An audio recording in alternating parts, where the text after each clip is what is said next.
যারে কি করবি সমন, শ্যামামাকে কয়েদ করেছি, তুই যারে কি করবি সমন। মন বেড়ে তার পায়ে দিয়ে হৃদগারদে বসায়েছি, তুই যারে কি করবি সমন। নমস্কার, সুস্বাগতম নতুন একটি ভিডিওতে। আপনারা আজ দেখতে চলেছেন ভদ্রকালীর পূজা। কি করবি সমন। আপনারা দেখতে পাচ্ছেন যে প্রকৃতির কি মায়াবী পরিবেশ। ওই যে দূরে দেখা যায় গাছ, এই গাছের তলায় মা বিরাজমান। সকাল 10:30 থেকে 11টার মধ্যে দেখতে পাচ্ছেন যে পূজার সামগ্রী নিয়ে যাওয়া হচ্ছে।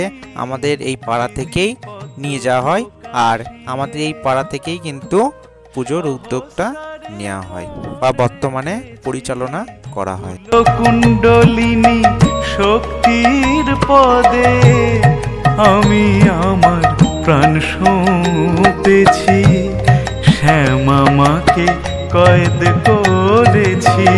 অগরলা স্তোত্রের 2য় শ্লোকে উল্লেখিত দেবীর 11 রূপের মধ্যে চতুর্থ হলেন মা ভদ্রকালী। ভদ্র শব্দের অর্থ মার্জিত বা মঙ্গলজন। দেবীর গাত্রবর্ণ কালো, তাই দ্বৈত অর্থ মিলিয়ে দেবীর এই নাম।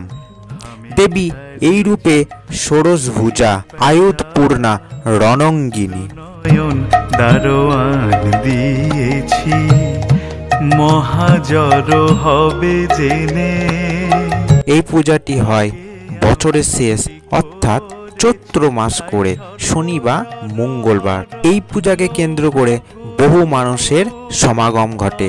মায়ের এখানে কিন্তু কোনো মূর্তি নেই, গাছের নিচে বহু বছর ধরে মা এখানে পূজিতা হয়ে আসছেন। বর্তমানে কিন্তু গাছটি ভেঙে পড়েছে। আপনারা চাইলে মায়ের পূজার দিন অবশ্যই আসতে পারেন। তোর জারি ভেঙে দিয়েছি, শ্রীরাম প্রসাদ বলে। তোর জারি ভেঙে দিয়েছি, মুখে কালী কালী কালী বলে যাত্রা করে বসে আছি। মার্কণ্ডেয় পুরাণ অনুযায়ী মহিষাসুরমর্দিনী, চণ্ডী ও ভদ্রকালী অভিন্ন। দেবী ভদ্রকালীর বেশ কিছু পৌরাণিক উপাখ্যান পাওয়া যায়। সেই কাহিনীগুলির ক্রমবিন্যাস করলে সর্বপ্রথম যে কাহিনীটি আসে দেবী ভাগবত পুরাণ অনুসারে।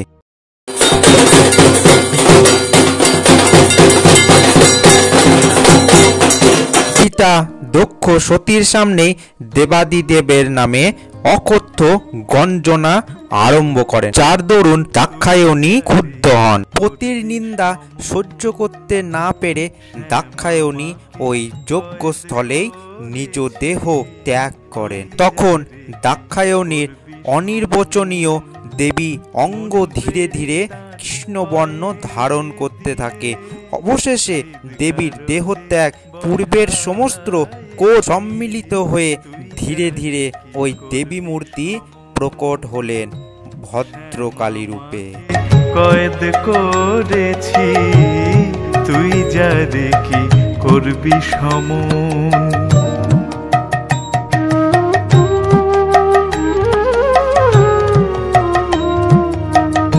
অপরদিকে আরেকটি মত অনুযায়ী সতীর দেহত্যাগের সাথে সাথে মহাদেবের ধ্যানে বাধা পড়ল। তিনি সমস্ত ঘটনা অবগত হয়ে ক্রোধে উন্মত্ত হস্তির ন্যায় আচরণ শুরু করলেন। ক্রোধবশত নিজের জটা উন্মুক্ত করে তার থেকে একগুচ্ছ কেশ ছিঁড়ে মাটিতে ছুঁড়ে ফেললেন। তা থেকে জন্ম নিল এক বিকট দর্শন প্রেত।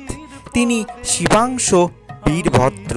মহাদেবের আদেশে বীরভদ্র সশস্ত্র চতুর্বাহু মূর্তি নিয়ে অগ্রসর হলেন দক্ষের জীবন নাশ করতে। প্রাণহীন সতীর কৃষ্ণকায়া থেকে উদ্ভূতা ভদ্রকালীর সম্মুখীন হলেন বীরভদ্র।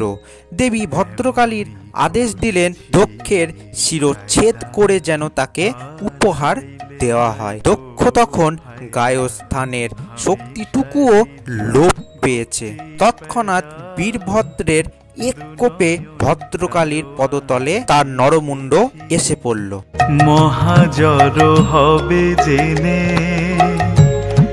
আগে আমি ঠিক করেছি, তাই সর্বজর হর লৌহ গুরু তত্ত্ব পান করেছি।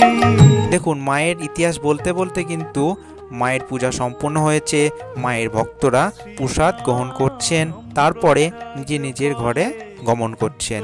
জারি ভেঙে দিয়েছি শ্রীরাম প্রসাদ বলে, তোর জারি ভেঙে দিয়েছি মুখে কালি কালি কালি বলে, যাত্রা করে বসে আছি শ্যামামাকে কয়েদ করেছি।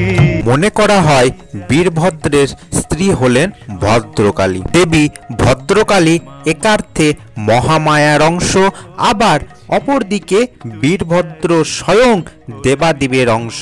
এইভাবে পুরুষ ও প্রকৃতির মিলন হয়েছে। এখন আমরা দেখতে পাচ্ছেন যারা সকাল থেকে খাটাখাটনি করেছেন, যারা ঢাক বাজিয়েছেন, ঢোল বাজিয়েছেন, যারা কীর্তন করেছেন, তাদেরকেও এখানে মায়ের প্রসাদ বসিয়ে খাওয়ানো চলছে। তো চলুন সবাই একবার বলুন, জয় মা ভদ্রকালী, জয় মা রক্ষাকালী, জয় মা তারা।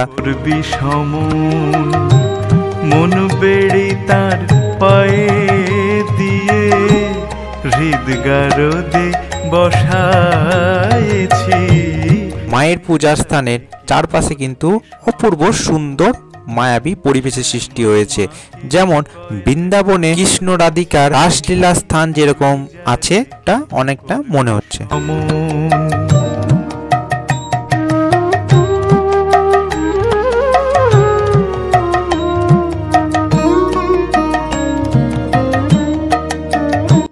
বিষ্ণু পুরাণ বলে জীবনের অন্তিম কালে অর্থাৎ মৃত্যুর সময়ে দেবী এই রূপে আর্তের ভদ্র বা মঙ্গল সাধন করেন, তাই তিনি ভদ্রকালী নামে অভিহিত। আপনাদের এই মা ভদ্রকালীর ইতিহাস শুনতে কেমন লাগলো? যদি ভালো লাগে অবশ্যই কিন্তু লাইক সাবস্ক্রাইব করবেন। কেমন লাগলো অবশ্যই কিন্তু জানাতে ভুলবেন না। চলুন আজকের মতন এইটুকুন। সবাই ভালো থাকবেন, সুস্থ থাকবেন। জয় মা তারা, জয় মা ভদ্রকালী, জয় মা রক্ষাকালী। তুই যা রে কি করবি সময়।